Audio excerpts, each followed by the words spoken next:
Welcome to golden பூக்கள். இன்றைக்கி நம்ம என்ன பார்க்க போகிறோம்னா, ஃபஸ்ட்டு நம்ம போட்ட சீட்டு வீடியோவில் 1,00,000 ரூபாய் சீட்டு வீடியோவாக போட்டோம். அது எப்படின்னா 20 மாதத்துக்கு போட்டோம். 20 மாதத்துக்கு போடும்போது அது ஆவரேஜாக ஒவ்வொரு மாதமும் 5,000 ரூபாய் அந்த அளவுக்கு நம்ம எடுத்து வைக்க வேண்டியதாக இருந்துச்சு நம்ம சேமிப்பில் இருந்து. அது குறைஞ்ச சம்பளம் வாங்குறவங்களுக்கு அதிக தொகை சேமிப்பாக தெரியறதுனால அதுக்கும் கம்மியாக எப்படி சீட்டு பிடிக்கிறது, சீட்டு சேர்றது, மாதம் ஒரு 3,000 ரூபாய்க்குள்ள கட்டுற மாதிரி சீட்டு இருந்தால் சொல்லுங்க அப்படின்னு கேட்டிருந்தீங்க. அதனால 50,000 ரூபாய் சீட்டு எப்படி பிடிக்கிறது இல்லை எப்படி சேர்றது அப்படிங்கிறத இந்த சீட்டில் பார்க்க போகிறோம். இப்போ நம்ம பார்க்குறது 50,000 ரூபாய் சீட்டு.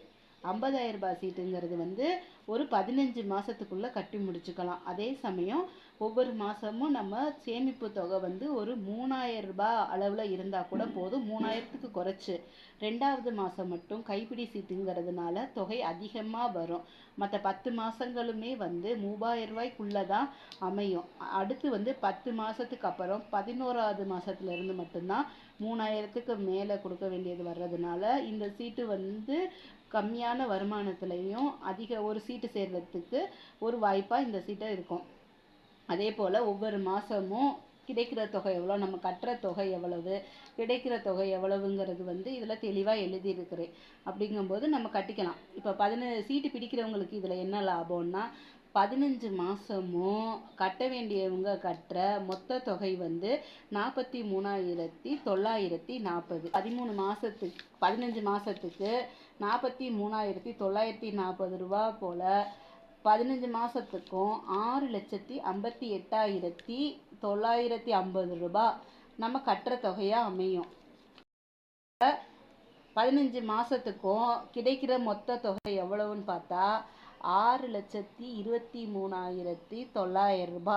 அப்போ அவங்களுக்கு லாபம் எவ்வளோன்னா, நம்ம 15 பேர் கொடுக்குற காசுலேருந்து அவங்க பிரித்து கொடுக்குற காசை கழித்து பார்த்தோம்னா 15 மாதத்தில் சீட்டு பிடிக்கிறவங்களுக்கு லாபமாக மட்டும் 35,050 ரூபா கிடைக்கிது. அப்போ இது லாபமாக அமையுது. அங்கிட்டு 13 மாதம் கட்ட வேண்டியது இருக்குல்ல, அந்த 13 மாதத்துக்குமே அவங்க வேறு யாராக்கிட்டையாவது வட்டிக்கு வாங்கி கொடுத்தா கூட அந்த 13 மாத வட்டி அவங்களுக்கு லாபமாகவே அமைஞ்சுக்கிறோம். அப்போ இந்த 50,000 சீட்டுக்கு கிட்டத்தட்ட 50,000 நெருக்கி லாபமாக கிடைக்கிது. இதில் இதுதான் சீட்டு பிடிக்கிறவங்களுக்குரிய லாபம்.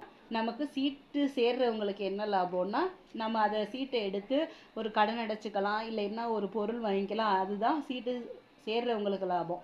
சீட்டு பிடிக்கிறவங்களுக்கும் லாபம் இதில் இருக்குது. அதனால இது குறைஞ்ச வருமானத்துலேயும் ஒரு சேமிப்புக்கு இந்த மாதிரி சீட்டு பிடிக்கிறது சிறந்த ஒரு வாய்ப்பாக இருக்குது. Thank you friends.